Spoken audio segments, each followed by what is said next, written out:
তো নিঃসন্দেহে। সো পজিটিভিটির মানে শীর্ষে আরকি। সবসময় দেখা যেত যে আমাদের ফার্স্ট কাজ হয়েছে, বাট আমাকে অলওয়েজ বুস্ট আপ করা বা বলা বা এই করা যে, "বুবলি তুমি কাজটা ভালোভাবে করো বা তুমি এত ভালো কাজ করছো।" এবং হি ইজ সো নাইস, মানে অ্যাজ আ পারসন, অভিনেতা হিসেবে তো অবশ্যই ভালো, বাট ব্যক্তি মানুষ হিসেবেও আমার দেখার সুযোগ হয়েছে।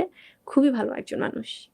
আমরা অনুষ্ঠানে একদম শেষ পর্যায়ে চলে এসেছি। যদি আপনি শাকিব খানকে পত্র লিখতেন, আসলে কি লিখতেন? ৩ টা লাইন। ক্যাজুয়ালি যাচ্ছি। তুমি খুব ভালো একজন মানুষ, খুব বড় মাপের একজন অভিনেতা। আ সবাই তোমাকে ভীষণ ভালোবাসে এবং তুমি সবসময় নিরাপদে থাকো, ভালো থাকো। আ আর আরেকটি কথা সেটি হচ্ছে যে তোমার প্রতি ভালোবাসা, সম্মান এটি সবসময় ছিল, আছে, থাকবে। মানুষের কান কথায় খুব একটা আসলে আ যেকোনো বিষয়ে রেসপন্স করার আগে একটু জাস্টিফাই করলে বেটার। যদিও তুমি খুবই কম কথা বলো, আমি যতদূর দেখেছি। তবে আমার কাছে মনে হয় যে আ ভালো মানুষ বা সেই বিষয়টাই আমরা মাথায় রাখতে চাই যে শাকিব খান মানেই এরকম একটা প্রতিচ্ছবি। সো এই দিকটাতে আমার মনে হয় যে আরো বেশি আম মনোযোগী হলে বেটার হবে। আমরা অনুষ্ঠানের একদম শেষ পর্যায়ে চলে এসেছি।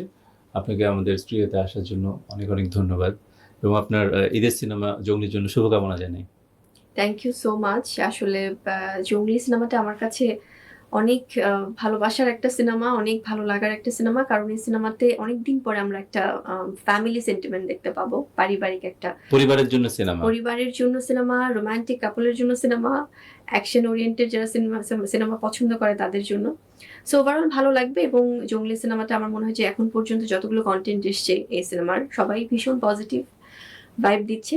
সো দর্শকদের উদ্দেশ্যে বলতে চাই যে আপনারা সবাই ঈদে অবশ্যই আনন্দ করবেন পরিবারের সাথে, খাওয়া-দাওয়া করবেন, ঘোরাঘুরি করবেন। বাট তার বাইরেও একটু সময় বের করে সিনেমা হলে গিয়ে সবগুলো বাংলা চলচ্চিত্র দেখুন যেগুলো মুক্তি পাচ্ছে। অবশ্যই 'জঙ্গলি' দেখুন এবং নিরাপদে থাকুন। সুন্দরভাবে আপনাদের ঈদ কাটান। আর আ আপনাকেও ধন্যবাদ সৈকত ভাই। এভাবে অনেকদিন পর আসলে আড্ডা দেওয়া হলো। কথা বলা